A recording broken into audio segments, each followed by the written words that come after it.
안녕하세요. 반반 결혼하기로 하고 결혼 준비 시작하자마자 파혼해버린 29살 여자입니다. 파혼한 남자친구는 저보다 3살이 많아요. 각자 비슷한 업종에 종사하고 있고 그러다 보니 서로 통하는 게 많아 연애를 시작하게 되었습니다. 1년 반에 연애 끝에 청혼을 받아 결혼하게 되었어요. 결혼 이야기 나오고 서로의 재정 상황에 대해 이야기를 나누다가 서로 모아놓은 돈의 액수가 비슷한 것을 알게 되었습니다. 사실 그 금액이 많지는 않아요. 남자친구 5천, 저 6,500이었습니다. 굳이 따지고 든다면 제가 1,500만 원 더 해가는 거긴 하지만 그래도 그동안 데이트 비용 중에 남자친구가 더 냈던 부분도 있고 중고차긴 하지만 남자친구는 자동차도 가지고 있는 데다 저랑 놀러 다니면서 감가도 조금 되었을 테니 그 부분에 대해선 따로 짚고 넘어가지 않기로 했어요. 남자친구가 가져오는 돈에 자동차를 재산으로 포함하기로 했고 제 돈으로는 결혼식 비용과 혼수를 부담하기로 했습니다. 신혼집 구하는 과정에서 모자란 돈은 이자 부담이 있을지라도 그냥 대출을 받아서 구하기로 했습니다. 제가 고집도 세고 어려서부터 기가 세다는 소리를 많이 들었어요. 그런 맞춰주기 힘든 제 성격, 1년 반 연애하는 동안 군소리 없이 다 맞춰주고 그러던 사람인데 상견례 시작도 하기 전에 파혼을 하게 될 줄은 꿈에도 생각 못했습니다.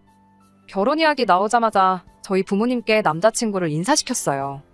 저희 어머니도 제 성격을 알고 있다 보니 네 성격 맞춰주는 사람이면 보살이다 하면서 좋아라 하셨고요. 곧바로 상견례 일정을 잡으라고 하시더라고요. 그래서 상견례 일정을 잡으면서 그 전에 제가 먼저 인사를 드리러 가기로 되었습니다. 남자친구 집에 인사를 드리러 갔는데 식탁이 좁다고 거실에 큰 상을 펴놓고 있었어요. 현관문에서 부엌이 보이는 구조라서 쓱 봤는데 식탁은 그냥 평범한 가정집 사이즈였습니다. 저 온다고 뭔 음식을 얼마나 많이 하셨길래 일반 가정집에서 쓰는 식탁이 작다고 하는지 싶었어요. 그리고 그 마음 씀씀이만 봤을 때는 좋은 분들이시구나 하고 긴장한 마음이 살짝 풀리게 되었습니다. 거실에 펴놓은 커다란 상에 앉아있는데 식사를 하기 앞서서 사람 불러놓고 밥부터 먹을 수가 있냐며 이런저런 단순하고 평범한 이야기들을 주고받게 되었습니다. 어머님이 차를 내오셨고 따뜻한 차를 마시면서 그냥 학교는 어디 나왔느냐, 부모님은 뭐 하시냐 같은 간단한 호구조사성 질문들을 주거니 받거니 하고 있었어요. 질문은 거의 아버님이 먼저 하셨는데 무슨 이야기 주고받다가 어머님이 뭔가 맞장구를 치시며 잠깐 아버님 말을 끊는 순간이 있었는데 아버님이 순간 어머님을 노려보면서 스흡하고 소리를 내더라고요. 왜 있잖아요. 집에서 키우는 강아지나 고양이가 말을 안 듣거나 하면 안 되는 행동을 할 때 경고하듯 내는 그 소리요. 보통은 사람이 사람한테는 잘하는 소리가 아니다 보니 저도 잠깐 놀랐는데 그때 눈에 들어온 게 있었으니 어머님이 아버님 옆에 앉아있기는 한데 무릎을 꿇고 앉아 계셨어요. 여태까지는 너무 긴장했다 보니 정면에 보이는 거 말고는 시야에 아무것도 들어오지 않았는데 아버님이 낸 그 소리 때문에 뒤늦게나마 발견하게 되었습니다. 불편할 텐데 왜 저렇게 앉아 계시지 했는데 뭐 당장 제 동생도 양반다리 하고 앉아있는 거 불편해서 군대에서 고생 좀 했다. 이런 이야기를 한 적이 있다 보니 그래서 그런가 보다 하고 넘겼지만 그래도 아버님이 어머님을 대하는 태도를 보고는 조금 심상치 않구나 하는 생각이 들었습니다. 간단한 질문 시간이 끝나고 나서 이제 어머님이 식사를 하자고 하면서 음식을 준비하러 부엌으로 가셨는데 남자친구면 남자친구 아버님은 그냥 자리에 앉아가지고는 멀뚱멀뚱 TV만 보고 있지 아무것도 도와주질 않더라고요. 당장 테이블 위에는 아시던 찻잔이 돌아다니고 있는데 그걸 부엌에 가져다 놓는다던가 아니면 뭐 수저나 앞접시 같은 거 가져다 놓는 정도는 도와줄 수 있는 거 아닌가 생각했어요. 어머님이 냉장고에서 이것저것 꺼내서 밑반찬도 덜고 있는데 아무도 그걸 신경 쓰지 않으니까 오히려 손님인 제가 다 불편하더라고요. 그래서 옆에 앉아있는 남자친구 옆구리 쿡 찌르면서 좀 도와드리라고 눈치를 줬습니다. 남자친구는 대번에 제 눈치 한번 보고 아버님 눈치 한번 보더니 우물쭈물 자리에서 일어나더라고요. 그런데 남자친구 아버님이 그런 남자친구를 불러 세워서는 그냥 앉아있어라 하는 거예요. 저도 같이 일어나서 도우려고 했는데 저도 덩달아 그냥 자리에 앉아버렸네요. 식탁이 작아서 상을 폈다는 말이 왜 그랬는지 알 정도로 진수성찬을 준비해 주셨더라고요. 밑반찬이라고 꺼내주신 것만 해도 김치를 제외하고도 9가지나 됐습니다. 김치도 배추김치만 있는 게 아니고 깍두기며 파김치며 종류별로 다 있었고요. 불고기는 재워놓은 거 바로 해서 주신다고 혼자 이리저리 분주하게 움직이면서 이 더운 여름날에 불 앞에서 땀을 뻘뻘 흘리고 계시는데 아무도 신경 쓰지 않더라고요. 주방에서 우당탕 소리가 나서 고개를 돌려보니 어머님이 찬장에 있는 브루스타를 꺼내다가 옆에 있던 뭘 떨어뜨렸나 봐요. 그래도 남편이랑 아들인데 당연히 괜찮냐는 소리가 나와야 되는 거 아닌가 했는데 아버님은 소리 때문에 고개가 돌아가 놓고는 어머님이 다치지 않은 걸 확인이라도 했는지 또 혀를 찢하고 차면서 칠칠 맞긴 하면서 궁시렁대고 있는 거예요. 어머님이 체구가 저보다도 작으신데 찬장 맨 위에 올라가 있는 거 꺼내는 게 얼마나 힘들었겠어요. 집에 남자라고 2명이 있는데 도와주기는커녕 엉덩이랑 바닥이랑 하나가 된 건지 일어날 생각도 없어 보이고 차라리 뭐 저한테 할 질문이 남았거나 해서 저한테 뭐를 더 물어보고 있거나 했으면 그러려니 했겠는데 딱히 저한테 무슨 질문을 하는 것도 아니고 그냥 TV 화면만 보고 음식 차려지길 기다리고 있는 게 조금 보기 그랬습니다. 아무리 집마다 가풍이 다르고 그렇다지만 나눠서 하면 금방 끝나는 거고 그게 힘든 일도 아니잖아요. 음식하는 거야 솜씨의 영역이니까 어머니 혼자 하는 걸 두고 뭐라 할 수 없지만 준비하는 게 손맛이 필요한 것도 아니고 저희 집이랑 분위기가 너무 다르다 보니 적응이 되지가 않았습니다. 어머님 혼자 오며 가며 하면서 힘들게 꺼낸 브루스타 올려놓고 미리 해놓으신 두부전골 가져와서 올리고 밑반찬에 앞접시며 수저며 전부 다 혼자 하시더군요. 전골이라 냄비도 꽤나 무거울 텐데 아무도 도와줄 생각이 없는 걸 보니 참 놀랄 노짜였습니다. 이럴 줄 알았으면 그냥 밖에서 뵙자고 할 걸. 결혼 허락받는 게 꼭 집에서 하라는 법도 없는데 당연히 집에서 보기로 정했나 싶고 괜히 제가 죄송스럽기까지 했네요. 아무튼 이래저래 식사 준비가 끝이 나게 되었고 어렵게 식사를 시작하게 되었습니다. 식사하는 도중에 아까 방금 전 남자친구 어머님이 아버님이 쓱하고 눈치를 준다고 대화하다 끊었던 화제를 두고 어머님이 저한테 다시 못했던 질문을 하셨어요. 식사하면서 저도 물어보는 질문에 대해 이래저래 대답하면서 대화를 나누고 있는 와중이었는데 아버님이 난데없이 어이 하고 팔을 뻗어서는 어머님 얼굴 앞에다가 국그릇을 가져다 대더군요. 어머님은 그걸 또 자연스럽게 아버님이 내민 국그릇을 받아들어서는 두부전골을 떠서 주는데 식탁이 작아서 큰 상을 준비했다고 해도 식탁보다 조금 더 클 뿐이지 무슨 조상님 제사상만한 상도 아니었거든요. 게다가 전골은 밥상 딱 정중앙에 위치해 있고 상적인 아버님 자리에서 제일 가까운 데다가 국자도 냄비에 같이 들어있었는데 심지어 저랑 한참 대화를 나누고 있던 와중이었는데 기어이 그 국물 좀 떠달라고 밥그릇을 내미는 걸 보니 말도 나오지 않았습니다. 계속 머릿속으로 우리 집 아니다, 우리 집 아니다, 남의 집이다 하고 대수롭지 않게 넘기려고 노력했습니다. 제가 뭐라도 된다고 솔직히 밑반찬 9가지의 전골에 불고기까지 솔직히 준비하는 거 보통 정성이 아니잖아요. 식사 준비할 때 꼼짝도 않는 걸 봐선 저거 준비하는 동안 안 도와줬을 거 안 봐도 뻔했는데 국이 싱겁니 불고기가 짜니 불만은 또 어찌 그리 많은지 여태까지 꼬라지를 보면 당연한 소리겠지만 식사가 끝나고 나서도 남자친구나 남자친구 아버님은 엉덩이를 바닥에 접착제라도 붙여놓았는지 꿈쩍도 않고 멀뚱멀뚱 앉아 있었습니다. 제가 먹은 그릇 정도는 제가 직접 치워도 되지 않겠나 싶어서 먹은 그릇 모아서 싱크대에 가져다 놓는데 한참 정리하느라 바쁜 어머님한테 남자친구가 또 한마디 하더군요. 엄마, 나 물 줘. 하면서 물을 찾는 겁니다. 어머님이 물을 어디 숨바꼭질 한다고 숨겨둔 것도 아니고 버젓이 정수기에 컵만 가져다 대면 나오는 걸 가지고 자리에 앉아서 꿈쩍도 안 하면서 어머님한테 그걸 시키는 거예요. 어머님은 또 대수롭지 않게 컵에 물 받아서 남자친구 가져다 주고요. 밥상 정리도 끝나지 않았는데 남자친구 아버님이 밥 다 먹었으니 과일 좀 깎아서 내오라고 명령조로 말하는데 어머님은 거기다 대고 내내하고 대답하더니 밥상 정리 다 하고 또 거기서 과일을 준비하기 시작하더라고요. 과일 준비하고 나서 남자친구 어머님은 혼자 식탁에 앉아가지고 그제서야 숨 좀 돌리시는 건가 싶었는데 과일 껍질 벗겨내고 붙어있는 자투리를 살살 발라내서 그걸 드시고 있는 겁니다. 멀쩡한 것들은 이미 남자친구랑 아버님한테 가 있고요. 가부장적인 집에서 얼마나 힘든 삶을 살아오셨나 싶어서 제가 어머님한테 힘드시죠 하고 물었어요. 그런데 여태까지 남자친구 아버님이 부리는 갑질에도 대꾸 한마디 없으시던 분이 표정이 바뀌시더니 이게 힘들긴 뭐가 힘드냐고 하는 겁니다. 이게 다 내조라고 하면서 여자가 잘해야지 집안이 기강이 서는 거라고 하면서 행여나 우리 아들하고 결혼하면 우리 아들한테 집안일 시킬 생각은 하지 말라고 하더군요. 여자는 모름지기 살림에 충실해야 한다고 나가서 돈 얼마 벌어와봤자 어차피 애 낳고 나면 애 키워야지 않겠냐고 괜히 그 몇 푼 안 되는 돈 벌겠다고 나대봐야 가정이 잘 돌아가지 못한다고 저한테 엄중한 경고를 하는 겁니다. 당신 오늘 하는 거 다 받지 않느냐고.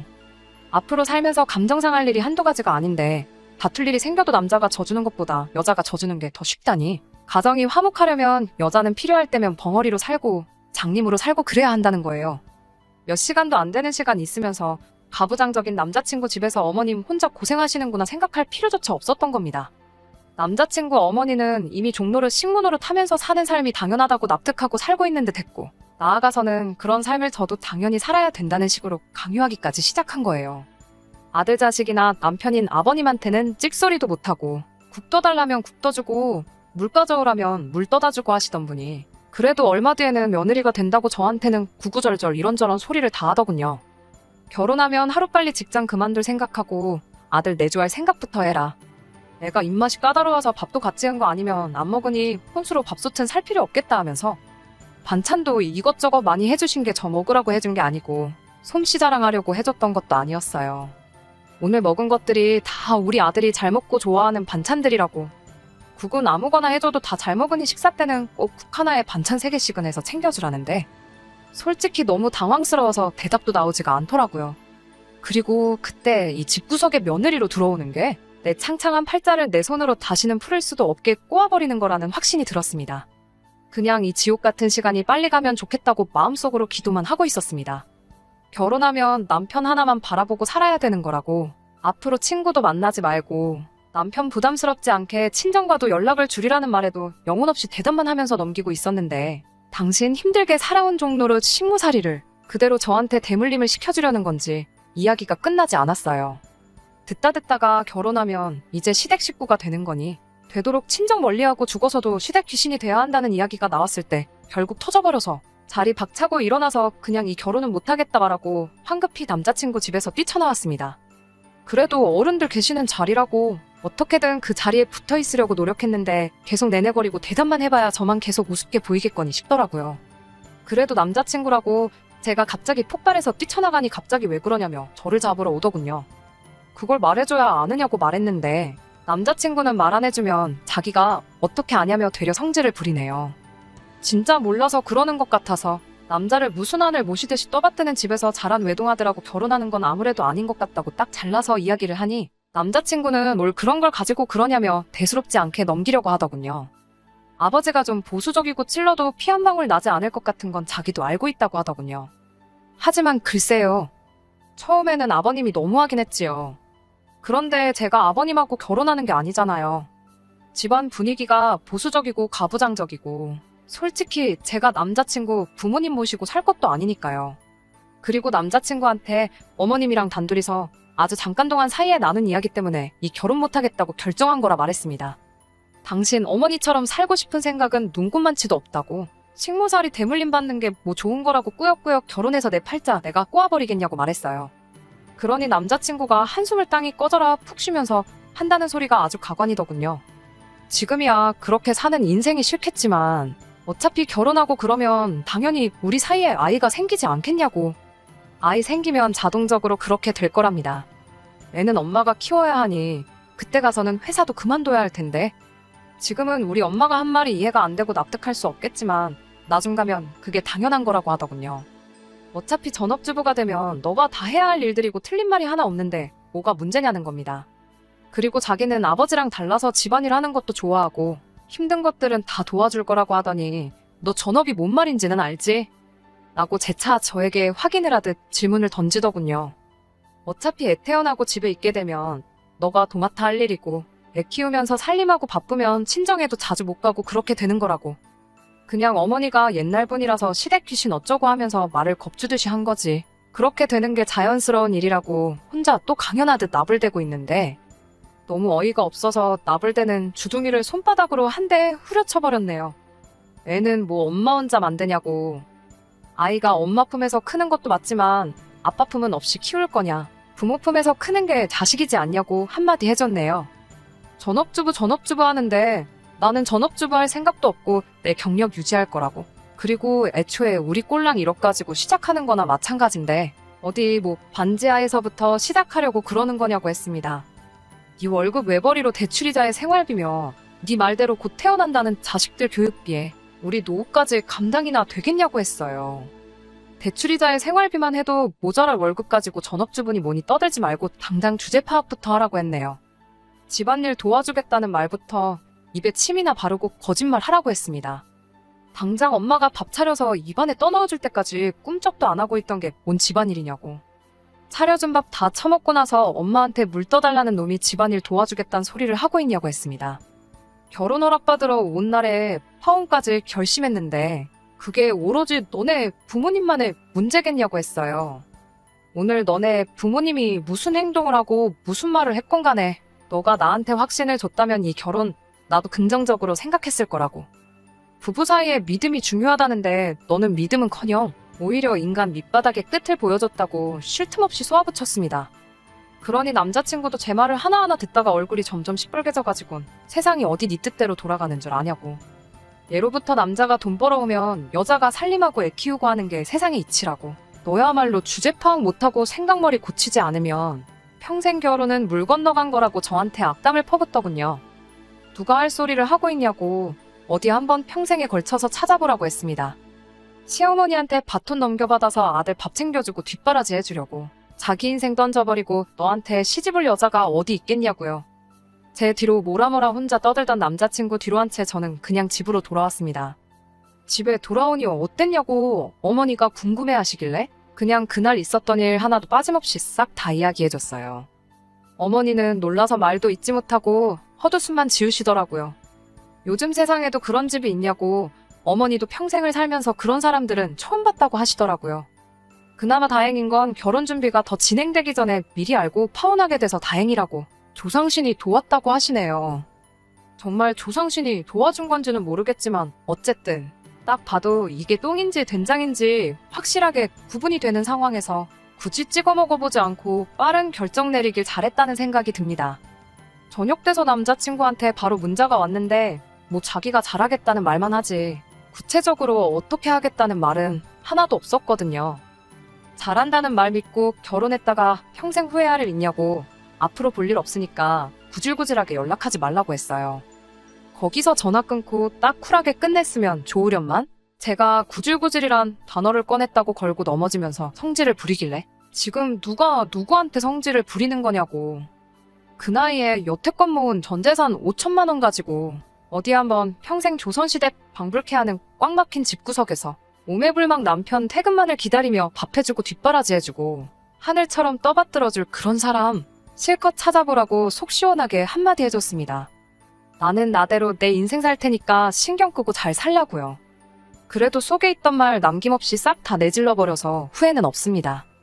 아직도 누가 파혼에 대해 저에게 물어본다면 속 시원하게 한 점 후회도 남지 않는다고 자신있게 대답해 줄 수 있을 것 같네요. 끝까지 들어주셔서 감사합니다. 오늘의 사연은 여기까지입니다. 구독과 좋아요, 알람 설정 부탁드리고 더 좋은 사연으로 다시 찾아뵙겠습니다. 감사합니다.